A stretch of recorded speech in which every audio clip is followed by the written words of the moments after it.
And I'm sorry, go ahead. No problem. One last shout out for all the moms out there. Of course, the highest trending hashtag over the weekend on Twitter was Mother's Day, of course. The Department of Defense also jumped into the fray, celebrating Mother's Day this year with a video compilation of mothers in the service with their kids. And they also tweeted, quote, "Happy Mother's Day. Check out these greetings from the deployed service members to their families." The link leads to a website where service members could upload Mother's Day greetings to their families.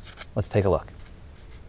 Hi, I'm Tony Knuff. I'm with the 207th Public Affairs Detachment down here for Beyond the Horizon in El Salvador. And I just want to say Happy Mother's Day to my wife, Christy, and I love you. Hi, Mom. Happy Mother's Day from Kuwait. Just want to say I love you and I miss you, and I'll see you in about 9 months. This is Captain Tiara Joseph, assigned to Port Sustainment Brigade here at Bagram Airfield, Afghanistan. And I'd like to say Happy Mother's Day to my mom, Tony Paley, and my grandmother, Billy Merchant, from Beaumont, Texas. Just wanted to say hi and say thanks for everything you do for me and Addie. We love you, I miss you, and hopefully get to see you guys soon. Kiss my baby for me. Hello Virginia, this is Private First Class Darren Brown, wishing everyone a happy Mother's Day, and wish a very special happy Mother's Day to my mother, Prince Cynthia Ferguson Brown in Richmond, Virginia. See you soon, love you. And we should note that those are brought to you free of charge.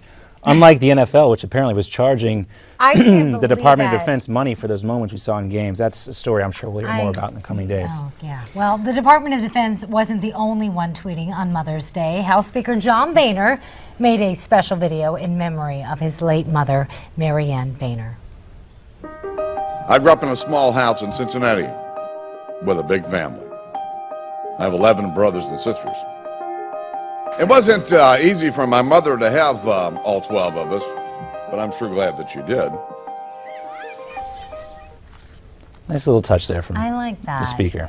The minute-long video shows the house where Boehner grew up and highlights the challenges of growing up in a family, as you heard, with 12 children. He tweeted and said this: "They say behind every man is a great woman, while behind a man and his 12 kids, there is a saint." There's no other word you can use to describe anyone who has that many kids. That is just awesome to see that. I'm glad he did that. Well, others took to tweeting a photo of their mothers. Senator Rob Portman posted a photo with his mom on Mother's Day in her memory. He tweeted, "Remembering an amazing woman, here I am with my sweet mom shortly before we lost her to cancer." And Donald Trump also tweeted a photo of his mother and his family, saying Happy Mother's Day to all the great mothers out there. See, he's got a softy side. Oh, look at that. I guess that's Mr. Trump there in his military school regalia. I like that. That's a cool picture right there. Time now to turn our attention to our Money Bomb segment. That's where we take a look at campaign finance and heavyweight donors. Let's take Mike Huckabee, for instance. He's in the race for president, but his past donors list lacks the billionaire staples of many high-profile campaigns. In his 2008 bid for the White House, the Arkansas governor relied more heavily on smaller individual contributions. Here's how some of them stack up. The Stevens Group investment firm and theatrical production company Celebrity Attractions now lead the way. And Dr. Ben Carson seems to be charming smaller donors as well. The Federal Elections Commission's filings show that of the $1.5 million raised in Dr.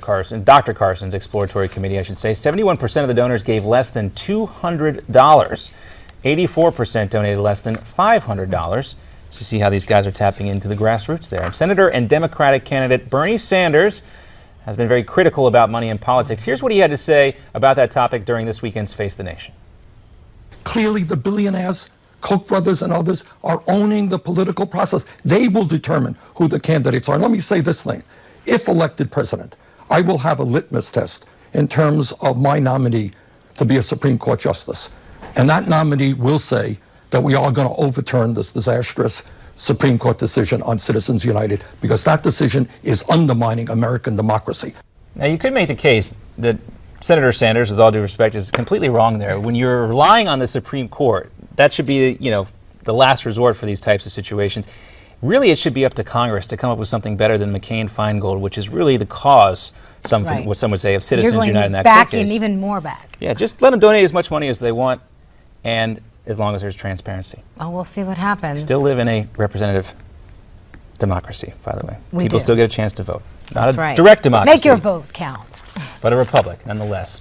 There is no doubt about it. Sanders will have his work cut out for him, though, especially when it comes to his challenger, Hillary Clinton. Of course, New York Times is reporting that Hillary plans to court donations from super PACs. The Democratic favorite hopes to curb the edge for her Republican opponents that they have in fundraising, some would say. Clinton's allies hope Priorities USA Action, a Democratic super PAC, will raise between $200 and $300 million for her over the race. Wow. We'll see if it's all necessary. I'm just, part of me wants to root for Sanders, and I hope he can raise the money just to see if he can do it. Well, this is maybe why he's running. He wants to make this an issue. We'll see if it becomes an issue. Well, when we come back, we'll take a final look at your headlines, all coming up.